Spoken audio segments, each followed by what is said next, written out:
Imagine that you didn't just appear in your family by chance, that your parents, your siblings, even your enemies, are not coincidences, but the continuation of an ancient, invisible contract.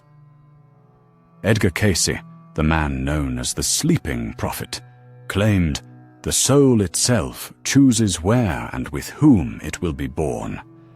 This choice is made not at the moment of conception, but long before it, after death, when the soul leaves the physical body and prepares for its next incarnation. In the space between lives, it passes through a special state where it becomes aware of which lessons remain unfinished, which connections need healing, and through which experiences it can advance its growth. The most astonishing part, Cayce said that souls are drawn to those with whom they share a deep history from the past, both positive and tragic.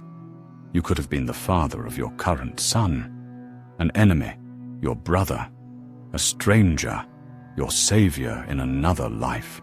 This is not fantasy, but a cycle in which the soul learns through love, suffering, attachments, and choices.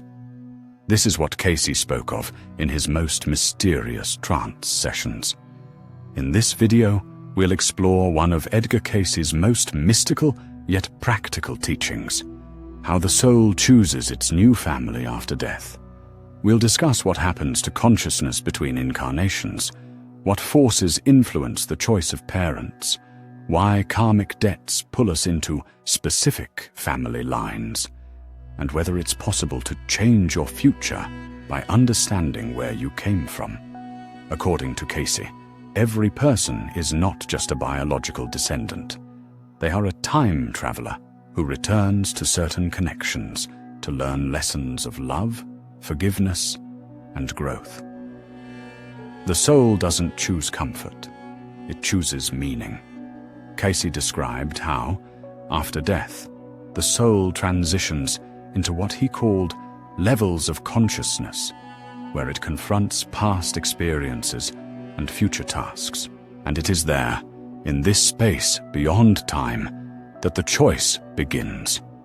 Who it will return to in the family, as a child, a sibling, or a challenge.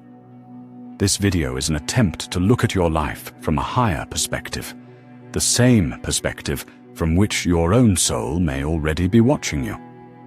At the beginning of the 20th century, Edgar Cayce's name became a sensation in the world of parapsychology and spiritual practices.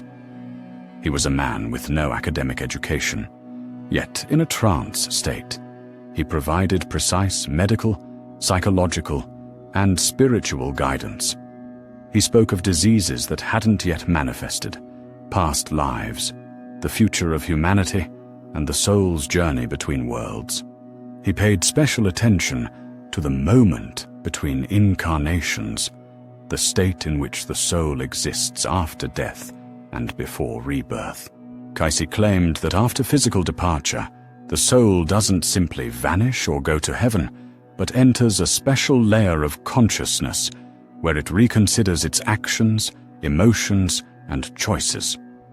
This space is neither sleep nor a dream.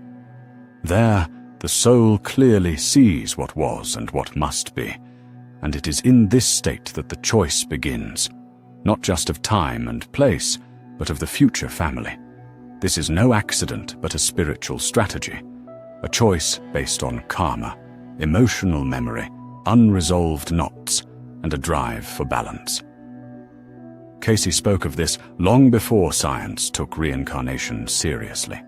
According to Cayce, the soul is not an abstraction, but a highly organized structure of consciousness, possessing memory, will, and purpose. After death, it doesn't fade into oblivion, but enters a phase of self-reflection. There, it interacts with what could be called the Akashic records, an energetic field containing all the information about every soul's journey. It is there that the map of the past and future is revealed.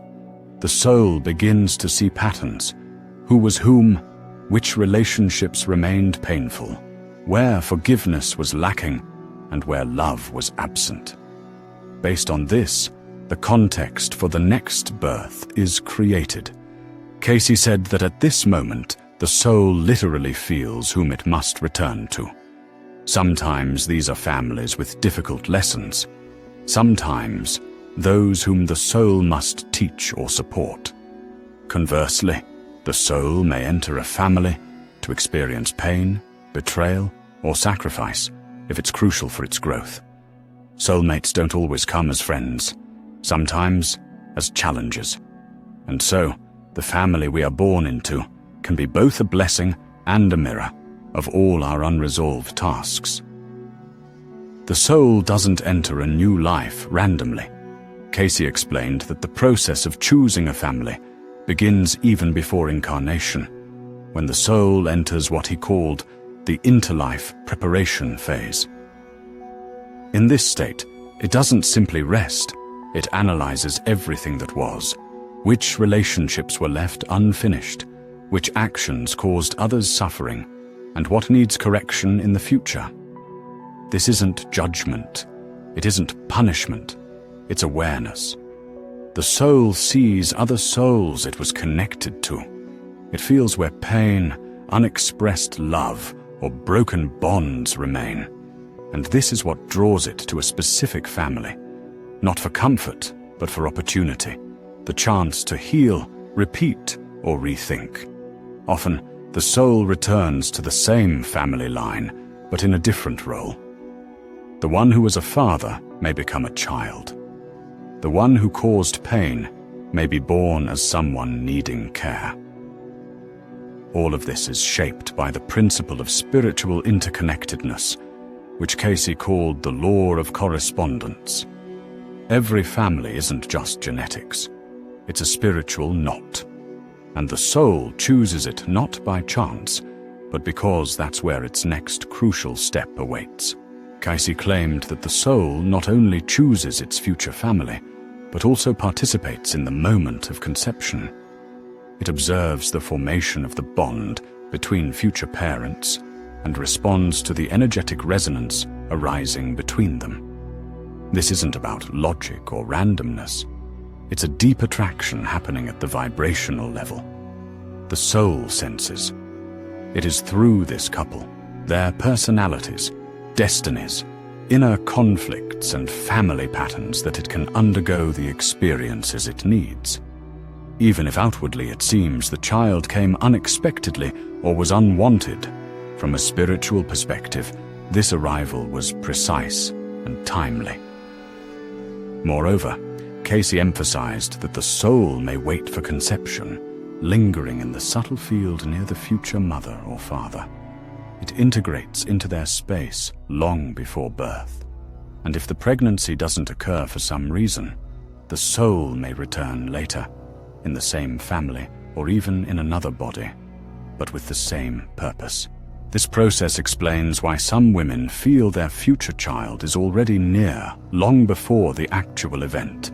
The soul truly arrives early to prepare for its new life.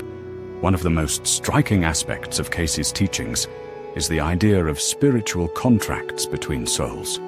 He said that even before birth, souls agree among themselves about the roles they will play for one another in the coming life. These aren't literal contracts, but deep inner intentions formed in a state of full awareness, where the soul clearly sees what needs to be experienced and with whom. These contracts include not only lessons of love, but also lessons of pain. A soul may agree to be born to parents with whom it had a painful past to learn forgiveness, or to become a child who helps a parent open up, heal, or sometimes break down to reconsider their life. Cayce stressed that these agreements don't always lead to harmony. Sometimes they create difficult destinies, but it is in these circumstances that the soul grows fastest. And if a family is filled with conflict, misunderstanding, or rejection, it's not always a mistake. It may reflect a contract where each soul fulfills its part of the journey. Often, a hard one, but necessary for awakening, liberation, and spiritual evolution. According to Cayce, family is not just a stage for working through karma, but also a mirror in which the soul sees what it needs to heal. Relatives don't just reflect our traits. They activate aspects of ourselves we wouldn't have faced alone. The soul chooses an environment where its weaknesses will emerge most sharply. Fears, addictions, pride, attachments, the need for control. All of this becomes visible only in relationships with emotional closeness. This is why the strongest inner conflicts happen not in society, but at home, with parents, children, siblings. Cayce explained that the soul enters such scenarios consciously. It chooses parents who will provoke its inner transformation. This might manifest as a strict father, a cold mother, or siblings with whom the soul has shared past life trials. The task isn't to escape them, but to understand why you ended up here.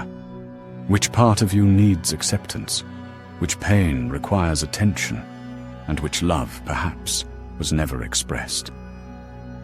Cayce said that family isn't just a field for lessons, but also a point where the soul gathers its strength.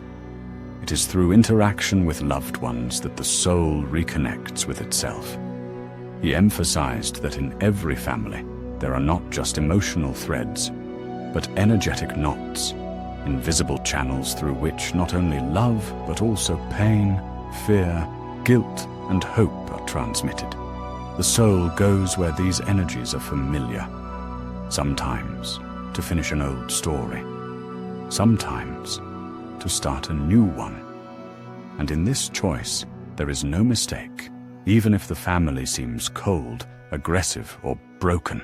On the contrary, such conditions often activate hidden qualities that wouldn't emerge in a soft, harmonious environment. Cayce called this spiritual geometry. The soul enters a family where the arrangement of all figures, mother, father, siblings, even distant relatives, perfectly aligns with its next task. Sometimes that task is survival, sometimes awakening, sometimes to bring love to those who never knew it, and sometimes to learn to let go.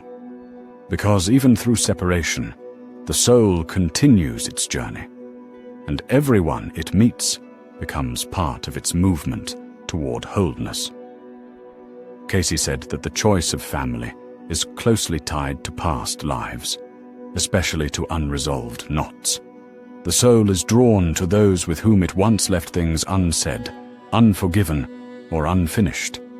These may not only be relatives, but also those who once played key roles in the soul's journey. Teachers, lovers, even enemies. They may incarnate in new roles, as a brother, mother, or child. And though outwardly this seems like a new story, in the soul's spiritual memory, it's the continuation of an old dialogue. Sometimes people feel this at first glance, an odd closeness, an inexplicable bond, or, conversely, a strong inner resistance. The soul remembers. It senses. This is why family conflicts often arise without rational explanation, as if the emotions are too deep for one lifetime. Cayce called this the memory of incarnations. He claimed that most significant encounters and trials aren't random, but dictated by this memory. The soul returns where silence once followed a scream, or pain followed love. And so, family isn't just a beginning, it's a karmic continuation. Cayce emphasized that souls often return to the same family again and again, changing roles but preserving the connection. He called these cycles recurring spiritual contracts. In such cases, a special energy forms within the family line, a strength or, conversely, a heaviness that carries through generations. A soul may incarnate as the grandchild of its former son, or as the mother of someone who was once its child. This isn't symbolism, but part of a specific task. In such families, Phenomena often occur. Children who say strange things about the past, predict events, or display unusual fears or attachments. All of this, Cayce believed, are echoes of the soul's former path. When a soul returns to the same family line, it doesn't just continue its experience, it also influences the evolution of the lineage itself. It may become the one who breaks a destructive pattern, or the one who returns to finally learn a lesson postponed for centuries. And the stronger the emotional knot, the higher the chance the soul will choose this line again, because everything unfinished demands return. However, the soul doesn't always return to a familiar family. Cayce said that sometimes it chooses a completely new line. Strangers, a different country, a different social stratum. This happens when past experiences are complete and the soul is ready to move beyond familiar scenarios. Such a family may be a challenge in temperament, beliefs, or level of awareness, but it is in this diversity that a new layer of growth unfolds. The soul chooses not comfort, but evolution. And if a person feels like an outsider in their new family, it may mean they came to start something entirely different. In such cases, the soul brings new energy into the lineage, like a foreign element that gradually changes the entire composition. Cayce stressed, even if someone feels lost in their family, it's not a mistake. It may be a mission. The soul came where there was no love, to bring it, or where there was pain, to begin healing. And so, an unfamiliar family is also no accident. It's often the next step after completing old karma, where the soul acts for the first time as a free creator. According to Cayce, the soul doesn't just choose a family, it also senses in advance what events await it and agrees to these trials. He claimed that the soul sees not only the milestones of its future life, but also potential hardships, illness, loss, loneliness, conflict. And yet, it enters this life willingly, knowing that growth comes through pain. From an earthly perspective, this seems cruel or meaningless. But from the soul's viewpoint, it's a path of strength. The soul agrees to be born to parents who will be unjust, or to those who won't understand it. None of this is punishment, but a challenge, an opportunity to rise above previous levels of awareness. And Cayce said the soul never takes on more than it can handle. Every experience, no matter how difficult, has an inner purpose. Even a harsh childhood or family loss carries a hidden point of growth. This is why Cayce taught, don't pity your fate. See it as a carefully constructed route you chose long before your first breath. The culmination of the family selection process, Cayce said, is the soul's realization of its task. Not its role, not its circumstances, but the inner intention with which it returns to the world. And this intention determines which souls will be drawn in as family. A soul that came to heal will find those who are wounded. A soul seeking patience will enter chaos. A soul that was once a destroyer will choose those who show it the value of preservation. This isn't punishment or a lofty mission. It's movement toward wholeness. Cayce said the soul never comes just to exist. Even the most mundane life has a higher structure, which the person may not recognize, but it will act. And when someone begins to feel that their family isn't random, but a reflection of their inner task, they stop fighting. They start understanding. And in this understanding, true awakening is born. Because if you chose these people yourself, then you already have the strength to face what they awaken in you. Not to reject, but to transform. Not to run, but to complete. And to move forward, free. The essence of Edgar Cayce's teaching isn't to convince us of reincarnation, but to remind us. We don't come into this world by chance. We choose our trials, our loved ones, our family stories ourselves. The soul isn't a victim of randomness, but an architect of experience. It goes where it will be hurt, loved, ignored, or inspired, all to awaken. In Cayce's view, choosing a family is a moment of supreme clarity. There, beyond time, the soul sees the entire labyrinth, past, present, future. And it steps not into comfort, but into growth. Perhaps this is why family dramas touch us so deeply, why forgiving parents or children feels so hard. Because it's not just psychology, it's the continuation of an eternal journey. When you look into a loved one's eyes, you're looking into the eyes of your karma. And here's the pivotal realization. Love isn't a reward, but a decision. And if we entered this world through a certain family, it means our soul once made a promise with these people. To finish, to heal, to forgive. Or maybe, for the first time, simply to stay. If everything Edgar Cayce said is true, then you're not just a random passenger in a body. You're a soul that chose this journey. You came to this family not by mistake. And even if it was painful, even if you still don't understand your parents, or don't know how to handle your child, it's all part of a deeper plan. The soul isn't afraid of trials. It's only afraid of wasting a life. Cayce taught, understanding the meaning of birth is the first step to freedom. And freedom begins where you stop blaming and start seeing. Seeing your loved ones not as random people, but as mirrors of your karma. And when you accept that everything happening has roots beyond one lifetime, you gain the power to complete, not repeat. If what you've heard resonates, support us with a like. This helps spread knowledge the world has long rejected. Subscribe to After All. Here, we search together for what lies beyond the obvious. Now, write in the comments, do you feel your soul chose this family? And if so,